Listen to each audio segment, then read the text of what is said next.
नमस्कार दोस्तों, मैं विकास स्वागत करता हूं आपके अपने YouTube चैनल विकास कंसल्टेंट पे।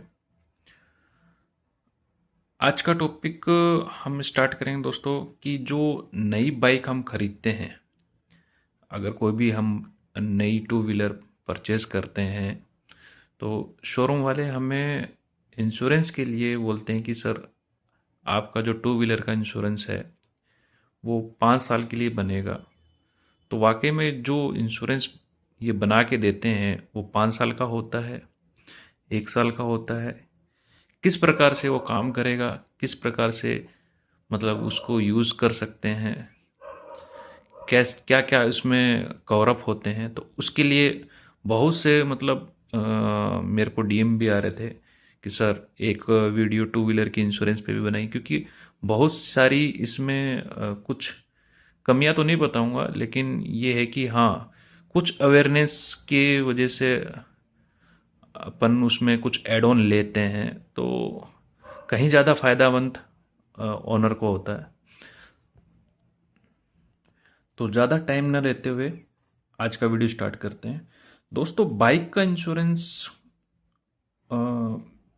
मेरे हिसाब से 20 अगस्त 2020 को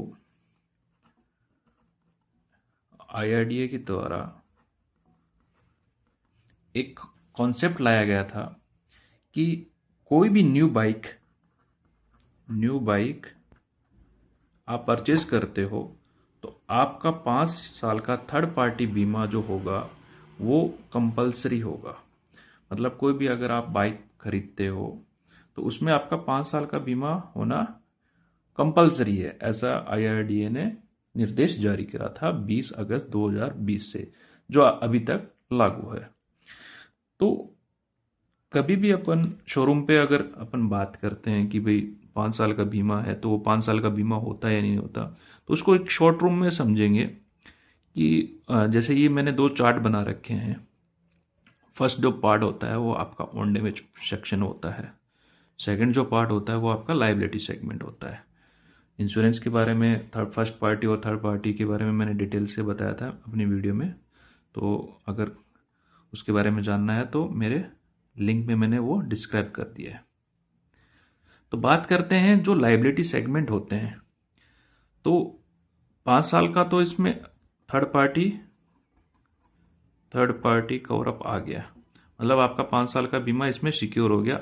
आप कहीं पे भी गाड़ी चला सकते हो, कोई भी आपकी पॉलिसी में कोई भी थर्ड पार्टी लाइबिलिटी आता है, क्लेम आता है, तो उसके लिए आपको कोई टेंशन लेने की कोई ज़रूरत नहीं है, ना ही आपका कोई पुलिस चालान काट सकता है।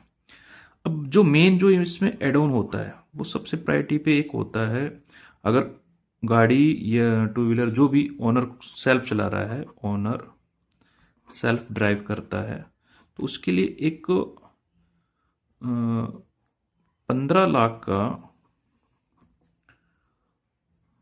पर्सनल एक्सीडेंटल बीमा होता है, पीए पॉलिसी बोलते हैं उसको। उसका 15 लाख का दुर्घटना बीमा कवरअप होता है। वो इसमें 1 साल का या 1 ईयर का कवरअप होता है। मतलब इसमें अगर आप ऑप्शनल लोगे तो ये 5 साल का भी हो सकता है, 5 ईयर्स का भी हो सकता है। इसमें जो भी इसके चार्जेस होंगे वो 5 टाइम्स मल्टीप्लाई हो जाएंगे, मतलब 300 से 400 के बीच में ये एक पर्सनल एक्सीडेंटल पॉलिसी पड़ती है। अगर आप 5 ईयर्स का इकट्ठा लेना चाहो तो वो भी ऐड हो सकता है। अधिकतर कस्टमर या सेल्स कंसल्टेंट जो भी होता है वो आपको 1 ईयर का ही देता है प्लान। क्योंकि अगर 5 5 साल का ऐड कर लेगा तो हो सकता है कि 2 से 2.5 के बीच में आपका प्रीमियम 2 से 2.5 हज़ार रुपये के करीब आपका प्रीमियम बढ़ जाए। लेकिन दोस्तों, पर्सनल दुर्घटना बीमा आईआरडीए की तरफ आईआरडीआई की तरफ बात करें तो ये एक ऐसी बीमा है जो कंपलसरी है। ये उस कंडीशन में ही नहीं ले सकते या तो आपके पास में वैलिड ड्राइविंग लाइसेंस ना हो, या फिर आपके पास में कोई भी पर्सनल एक्सीडेंटल पॉलिसी ऑलरेडी हो। तो उस कंडीशन में ये चीज़ आपको लेना कंपलसरी नहीं है। लेकिन अगर ये दोनों चीज़ आपके पास ओके है तो ये जैसे मान लो आपके पास लाइसेंस भी है और आपके पास कोई पर्सनल एक्सीडेंटल पॉलिसी नहीं है, तो ये टू व्हीलर में आप 15 लाख का पर्सनल एक्सीडेंटल बीमा जरूर करवाएं। मेरा सजेशन इसमें यह है कि 1 साल के लिए ना, कम से कम 5 साल के लिए इसमें ये पर्सनल एक्सीडेंटल बीमा लेना जरूरी है। क्यों जरूरी है? क्योंकि ये जो 5 साल का बीमा आप इकट्ठा देते हो, उसके बाद में जो ऑन डैमेज सेक्शन की बात करते हैं, ये एक 1 ईयर का प्लान होता है। इसमें आपका 1 ईयर प्लान होता है। मतलब कोई भी अगर टू व्हीलर की पॉलिसी में बात करें तो 1 ईयर आपका होगा कॉम्प्रिहेंसिव पॉलिसी और 4 इयर्स आपका थर्ड पार्टी रहेगा। तो 1 ईयर कंप्लीट होने के बाद में जब आप गाड़ी का या बाइक का रिन्यूअल कराओगे तो उसमें आपको सिर्फ बाइक का इंश्योरेंस का ही प्रीमियम पे करना होगा और थर्ड पार्टी में कोई भी लाइबिलिटी आप उसमें इंक्लूड नहीं करा सकते। इसलिए ये मेन पॉइंट है कि जो 15 लाख का दुर्घटना बीमा है वो आप इकट्ठा 5 साल के लिए ही लें, अगर आप सेल्फ ड्राइव करते हो तो। ठीक है, क्योंकि आप जब अगले साल बाइक का इंश्योरेंस कराओगे तो वो सिर्फ बाइक का इंश्योरेंस का ही प्रीमियम पेबल करना होगा, जिसमें आपकी बाइक का कोई भी एक्सीडेंट हो गया तो वो कवर अप हो जाएगा, या बाइक थेफ्ट हो जाती है, कोई फायर हो जाता है तो वो चीज़ कवर अप में आपका इंश्योरेंस 1 ईयर का होगा। उसको ऑन डैमेज इंश्योरेंस बोलते हैं। तो या उसको SAOD प्लान भी बोलते हैं, stand alone on damage premium बोलते हैं। तो मेन पॉइंट अपना वही था कि बाइक के इंश्योरेंस में 5 साल का इंश्योरेंस होता है क्या? तो बिल्कुल डेफिनेटली 5 साल का इंश्योरेंस होता है, लेकिन 90% जो पॉलिसी होती है वो 1 ईयर आपका कॉम्प्रिहेंसिव होता है प्लस 4 ईयर आपका थर्ड पार्टी होता है। आप ये भी प्लान ले सकते हो। एक प्लान और आता है जिसमें 5 इयर्स आपका कॉम्प्रिहेंसिव होता है प्लस 5 इयर्स आपका थर्ड पार्टी होता है। ये भी आप ले सकते हो।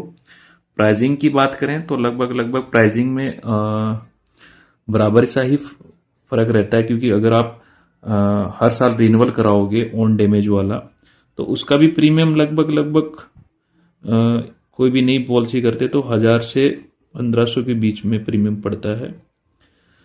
तो 5 साल का भी सफिशिएंट प्लान है। अगर आपको बाइक लॉन्ग टर्म के लिए रखते हैं, आपको ये देखते हैं कि भाई मेरी बाइक को मैं लंबे समय तक रखूंगा, तो 5 साल का इकट्ठा प्रीमियम देने में कोई दिक्कत नहीं है। आपका वो जो वैल्यू है, मनी ऑफ वैल्यू, वो कवर अप कर जाएगा।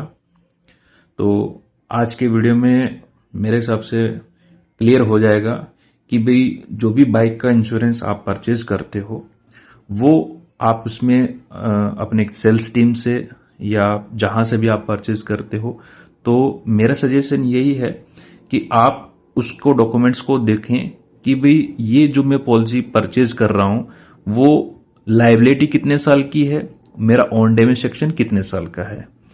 ठीक है, क्योंकि अधिकतर कस्टमर, जहां मैं भी इंश्योरेंस करता हूं तो अधिकतर कस्टमर की यही समस्या रहती है कि सर हमें तो बताया नहीं गया कि सर ये 5 साल का होता है, 1 साल का होता है।